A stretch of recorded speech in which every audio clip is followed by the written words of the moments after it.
is the yard site of Rav Gershon Edlestein. And the Ramah writes in Shulchan Aruch on a yard site, children fast, and we rethink what the Talmud got from the Rebbe. And I was sitting at the Shabbos table, and I was reading the weekly Gilyon that comes out from Rav Gershon Edlestein on the Parsha, and it's still coming out. Baruch Hashem, the Talmidim are still putting out. And I read something which just was, to me, was absolutely incredible. It just encapsulates who Rav Gershon really was.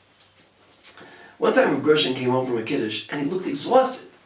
They say in Yiddish, vermatert. He was completely exhausted. And it's like, what happened at a Kiddush? Like, why are you so tired? So Rav Gershon said that every single person he met, he had to think about what he could say to that person to make him feel happy. And therefore, there were hundreds of people there, and therefore it was very, very taxing for him. So many people, so many things to say, so many good things, and give each one chizuk that they needed. And this was Rav Gershon. Rav Gershon knew exactly the right words for each person, how to get into their neshama. The Vilna Gaon writes that we had Nevi'im, and even we had Balei Ruach HaKodesh.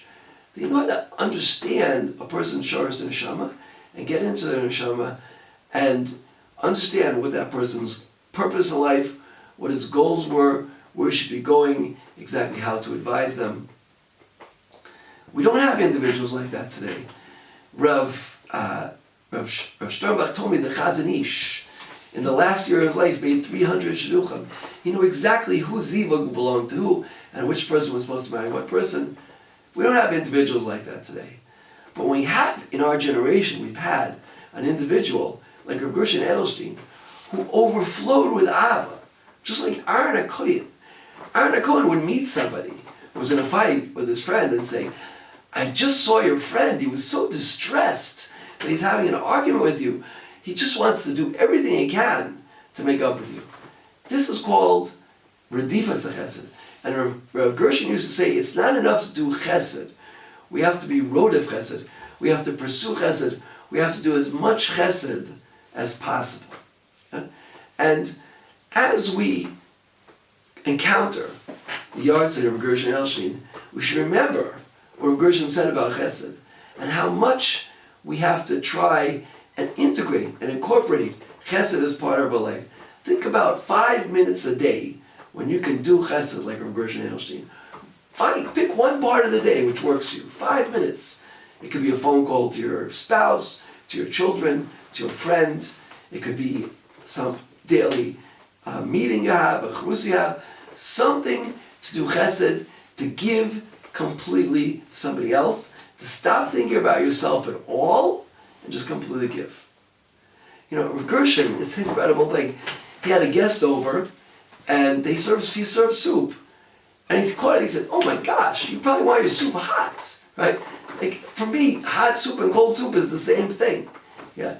Rav Gershon said he never made a shechianu on his suit, because it didn't give him any pleasure to have a new suit. He was completely out of this world. The only things that gave Rav Gershon pleasure are to make other people happy. And this is why he was constantly involved with this. We should try the best we can to emulate Rav Gershon's ways. If we would all follow what Rav Gershon said, Mashiach would be here yesterday, not today, yesterday. Let's all try and learn from Gershon. Anyone who wants can write to me at dytravis613@gmail.com, and I'll sign you up for Rav Gershon's Parsha sheet, as I've done for hundreds of people. And we should all be zeicha to live like Rav Gershon, emulate his behavior, and see the Gula quickly. Amen.